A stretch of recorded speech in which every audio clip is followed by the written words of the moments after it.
44 this week, and all I know is that for 18 months weekly, I created a podcast called the Zen AF Podcast with a friend of mine. And when it came to an abrupt stop for many reasons on both of our parts, I have legit been lost. And I have spoken about creating shit every day, I think, for the last year and a half since we kind of hung the podcast hat up. And I'm hoping that this is the beginning to what is consistent content. Consistency in my life, period, has been an issue, but I'm getting on top of it and I'm owning it. But all I know is that I miss creating content, and it does feed my soul, and it does make me happy, and it makes other people happy too. So I have to make things. Plus, I spent thousands and thousands of dollars on equipment things to make stuff, and I just don't do that. Consistency has always been an issue in my life because doing something consistently sounds boring to my brain.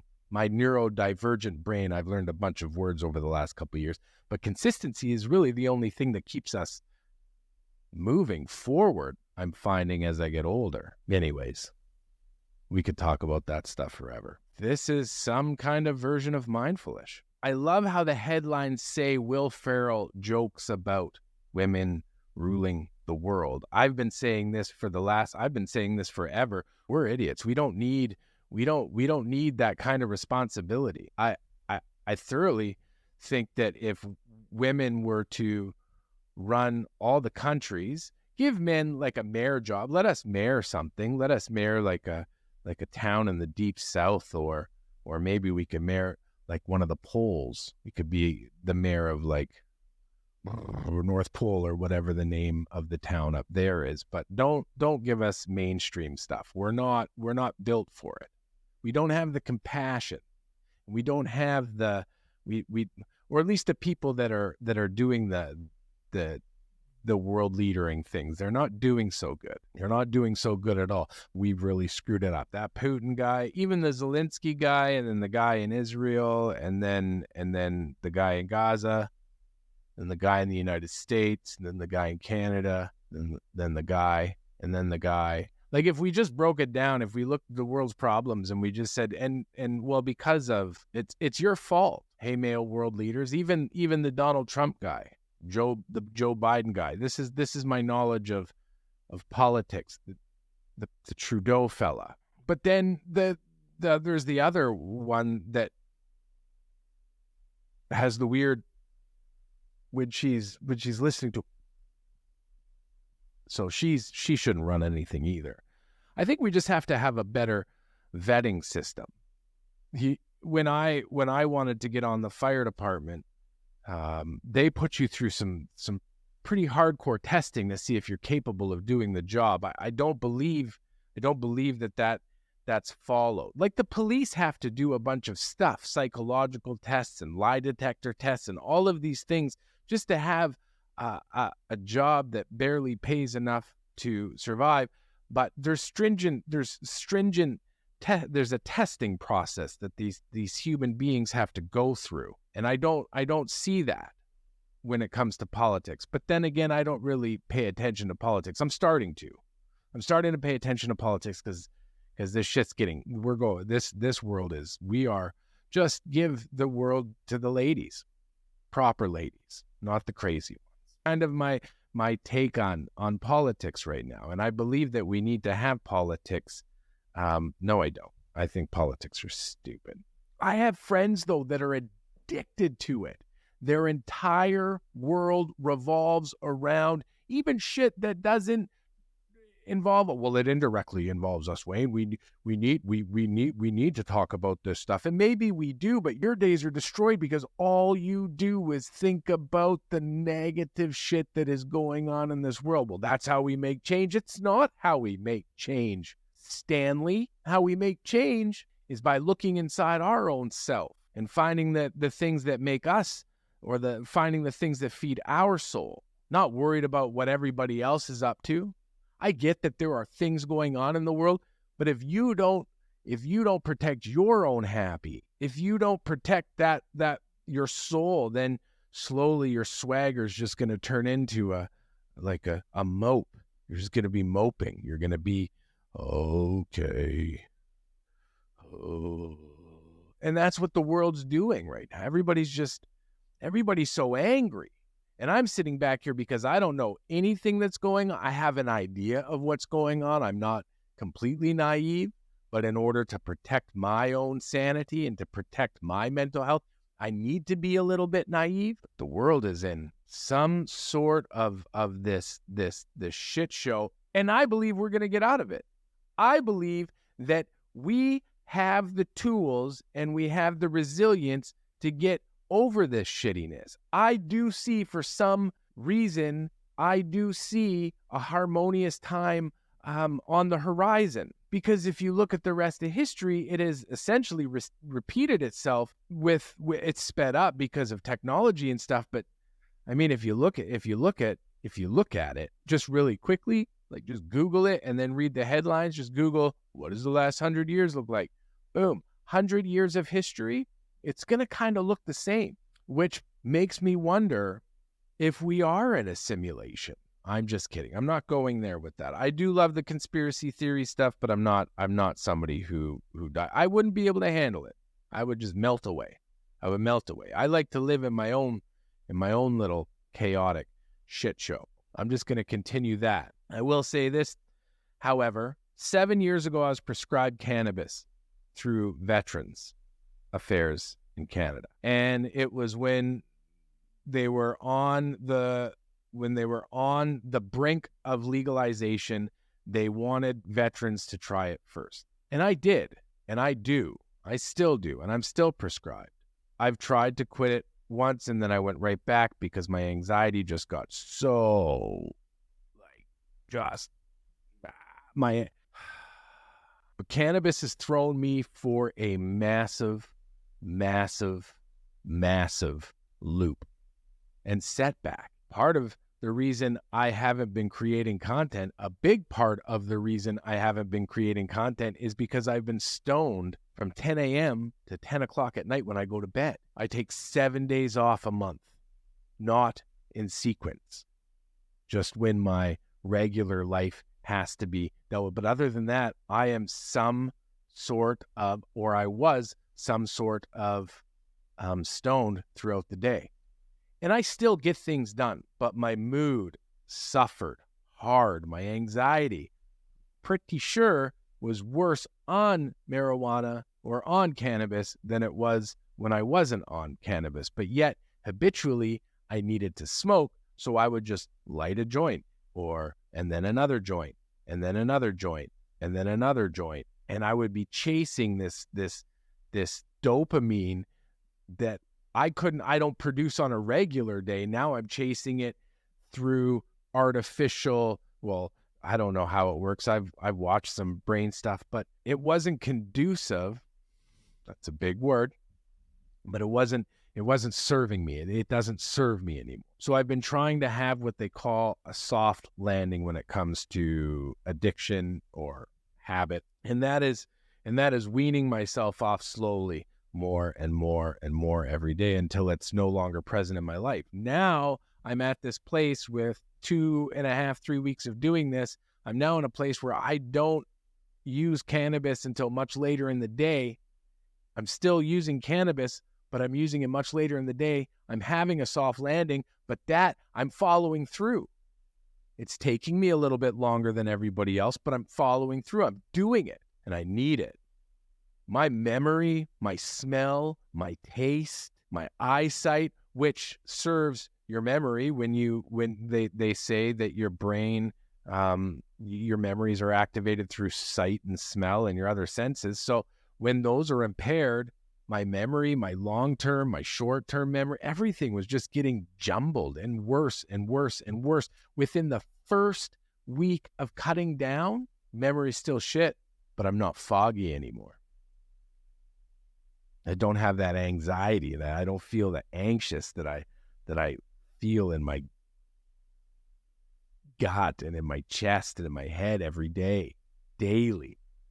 I want to say I don't know what a day of calm feels like, but now My day of calm is coming. Every day I'm actually in front of a camera right now with intention to put this on the internet. I don't even know if I'm looking in the right place. I might be looking at the lens. I should be looking right there.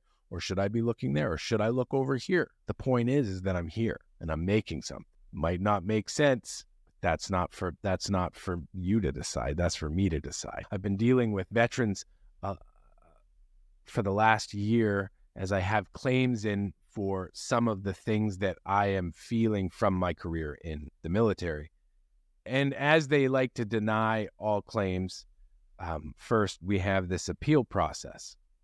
And it's frustrating. And there are a lot of veterans in this world that are frustrated with the process. And there'll be comments in the comment section, guaranteed comments in the comment section, about how veterans have failed them and how veterans is the shitty organization, both in the US and in Canada, and I'm sure in other places in the world. Everybody has negative things to say about veterans, but I really don't. I think that veterans has helped me thrive. No, I know that veterans has helped me thrive since I've released from the military almost 10 years ago, but I have a lot of struggle still. And it's not that I'm making excuses or blaming it on my career in the military, but 17 years of beating your body up in high stress, high adrenaline, dangerous kind of style work. And when I say that, I just feel dangerous. When I say that, I feel like I feel like, when you're doing work like that. I didn't do a whole bunch, but I used to jump out of airplanes and I used to crawl through the ground and sleep on the ground. And I used to blow a lot of things up. And then I did the whole firefighting thing within the military. And I was posted to a ship or stationed to a ship for 3 years where I sailed to like Africa and things. And you're always wearing your gear and you're putting this compression on your spine and your neck. But when you're in your 20s, you don't even care because I'm fine. I recover easy. I'm fit. Well, guess what? My chubby little panda bears, you get to a place in your life where you're not as fit and your body falls apart and your body starts to feel the shit from your 20s. So we have this process where we can submit a claim. It's kind of like a big insurance company. And then if they deem that the military is responsible for the injury or the different stresses, you will be compensated quite wonderfully, might I add. But most importantly, you get the benefits that you deserve. So if you don't have employment where you have health benefits or good health benefits, that's a huge bonus. There are veterans out there that'll never work again. I'm a veteran that can still work, but because of what my body is going through with the arthritis in my neck and the arthritis in my hands and all that other stupid shit, I don't think I'm going to be able to do this till I'm 60 years old. And that's a heavy weight because that's my insurance, knowing that I have a career.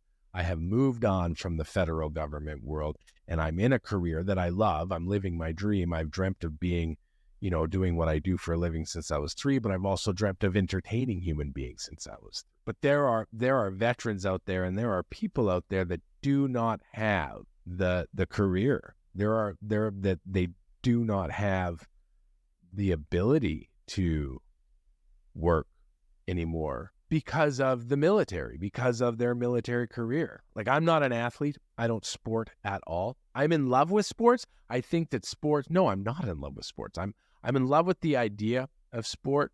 And recently I've found out that the sacrifice that goes into getting good at a sport has its own massive toll on your mental health trying to be the best. And I believe that the military is very much the same. You are always striving to be the best athletically, like in your personal fitness.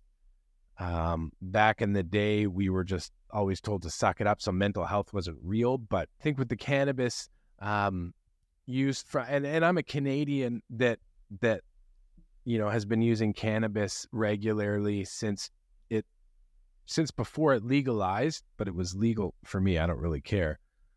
I am curious about the psychedelic world because I will essentially do anything to help my brain. I don't work out for my body anymore. I work out for my brain. I still don't eat properly, but when I do, I'm going to eat for everything I do is for my brain. I don't care about having 15 abdominal muscles. I care about having 15 minutes. I'll even just give me 15 minutes of calm in a day. Sober calm. I would love some sober calmness. So what I'll say to the people that are getting into cannabis, I do believe it helped me for years, and it still serves me a very little bit, but be careful. Don't go into it going it's not addictive. Don't go into it thinking that you're invisible or invincible. Don't go into it thinking you're invincible and that it won't get you. It'll get you. And if you have ADHD, you got to be mindful of that, because ADHD, human beings, that kind of neurodivergency we have, scientifically proven, personal experience known, we kind of have addictive personalities. We latch on to whatever kind of dopamine we can get, and that's not always the best for you or me. It's definitely not the best for me, but I'm starting to feel better, and I think that is where we're going to, I think because of that, and I know because of that, I'm going to start creating again, because it feels good. Like even doing this right now, I feel good about it. I feel good. I missed it. I do want to have the guests though. I just don't know how to do it. Like just candid conversations. Is that what we're going to talk about? We're just going to shoot the shit. I did a QEEG, which stands for quantitative electroencephalography. Electroencephalography. Quantitative electroencephalography. I did a QEEG. Essentially, this thing measures the activity in our brains between the frontal lobe and all the other places. That's the best way to explain it. I don't think I think that's how the doctors and therapists explain it, but they hook you up to a bunch of things. And I did this a couple years ago, and they measure your brain activity, and they put you through, and I'm sure there's a few different, ways to do it, but they put you through this, for me, extremely stressful situation where you have to stare at something and not speak for 10 or 15 minutes. And that's not an easy feat for this fella. But from that, they get all this information about your alpha brain waves and your theta brain waves and your beta brain waves and your zeta brain waves and your delta waves, which all have to do with neuroplasticity and information processing. Shows traumatic brain injury, it shows ADHD, it shows all kinds of things. And it's really super neat. But with that data, we then move to this treatment called Neuroptimal. And that's where they put these sensors onto those areas that they measured where they want to increase the blood flow. And they put these little clips on your ears, headphones on with this meditation music. And for 30 minutes, you listen to this music, and every time that you think of something else or you lose that focus, that song skips, and it puts you right back onto that music again. And as you do it, you're essentially teaching your brain how to stay on one path. My problem is that I will go do it for 2 weeks and then I'll take 7 months off, and then I'll go do it for 2 weeks and then I'll take 7 months off, sort of like my fitness, sort of like my eating, sort of like my meditation, sort of like anything that I do in my life. I do it for 2 weeks, I start to feel good, and then I'm fine and I quit. And I think that a lot of people do that. And I'm here to say, I don't think that that's a good idea.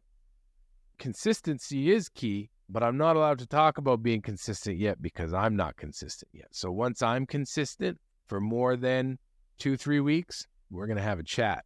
We're going to have a chat about consistency and how you could become consistent. So I want you to watch out for that episode. And I'm thinking 2029, 30. Following through has been my biggest. Consistency is key. And you would think that a 17-year military career, I would have figured that out. But the second I left that, all of my consistency was gone. And I believe a big part of that too is because everything was scheduled for me. I had timings. I just had to meet my timings. We used to have this saying, or I'm sure the saying still exists, your job in the military or as a first responder or whatever is super simple. When you start, you just do what you're told, you wear the right uniform, and you be on time. And if you do those three things, then you will have a phenomenal, maybe like a mediocre, like a really, like a at the high end of mediocre career. With this veterans thing, we have to support the theory that my mental health is diminished due to the Canadian Forces, that my cervical spine is damaged due to the Canadian Forces. We have to prove that the military, from jumping out of planes, and I don't have a ton. I think I jumped out of a plane 16 times. Well, between a plane and a helicopter. And I used to get dropped off by helicopter, and then we would walk for like 15 hours sometimes. Then you shoot a bunch of bullets and you blow a bunch of things up, and then you would go home. And we would do that all of the time, but it's not the military's fault. In fact, we kind of realized that it's probably my mom's fault. My mom and I were speaking the other day, and our house grew up on mental health. Our house grew up on the theory that it is okay to not be okay. I'm 44 years old by the time this comes out, because it's December, but I'm 44 years old, and I've always known that it's okay to not be okay. And I think that's why I speak about it so candidly. I'm fine with my mental health debacles.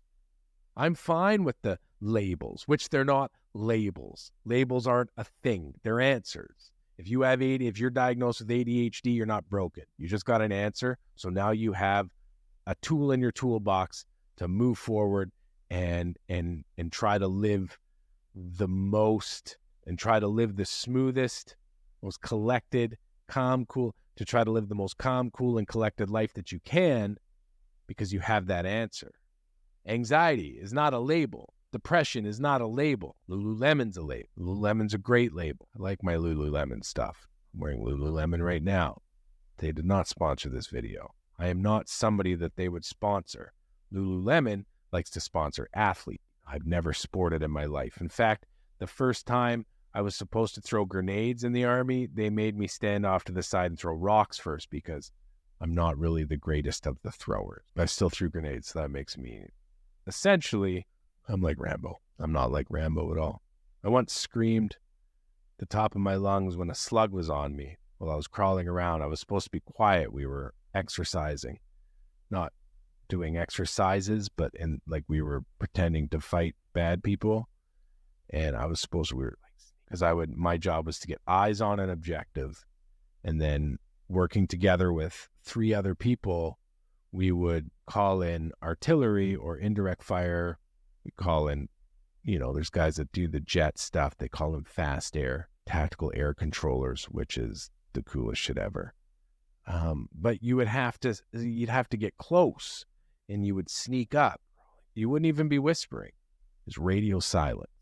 Just the birds chirping, the wind blowing, me sneaking up almost to the tree line, pulling my binoculars out, starting to look in them. And I catch it out of my peripheral, fucking slug. Binoculars went. All my shit went. My weapon went that way. I screamed like a girl. I got in a lot of trouble. I shouldn't have been there. But I liked it. I enjoyed it because it fed my dopamine, but I shouldn't have been there. I could have been like a deadly sniper. I could have been like a special forces operator that is like, super fit, and I'm super tactical, and I could do all the things. I would have probably made all of those things happen if bugs didn't exist.